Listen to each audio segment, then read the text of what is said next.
Title அப்படி வச்சிருக்காரு. அது இப்போ சமீபத்தில் தான் ஒரு 3 நாளைக்கு முன்னால் 28ஆம் தேதி ரிலீஸ் ஆச்சு. ஸோ டைட்டில் வித்தியாசமாக இருந்தது மட்டும் இல்லாமல் உள்ள இருக்கிற மேட்டரும் வித்தியாசமாக இருந்தது. எப்படின்னு சொன்னால், இப்போ பொதுவாக கவிதை எழுதுறவங்க எல்லாருமே நிறைய புக்கு நான் பார்த்துருக்கேன். ஏறக்குறைய ஒரு 100 பக்கத்துக்குள்ள தான் வரும் அப்படிங்கிற மாதிரி தான் அந்த கவிதை புக்கு இருக்கும். இது 207 பக்கம் இருந்தது. எனக்கு அதே ஆச்சரியம், இவ்வளவு பெரிய பைண்டட் புக்கா இருக்கு அப்படின்ட்டு.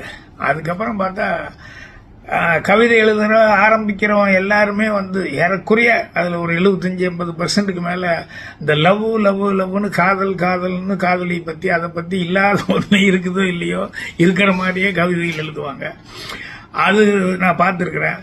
ஆனா சமூக பிரஜையோட அந்த சமூக நலன் கருதி நம்ம எழுதணும், படைப்புகள் இருக்கணும் அப்படின்னு நினைக்கிறதுங்கிறது ஒரு கொஞ்சம் பேர் தான். கொஞ்சம் அது கொஞ்சம் கம்மியான பர்சன்டேஜ் தான். இந்த தஞ்சை விஜய்கிட்ட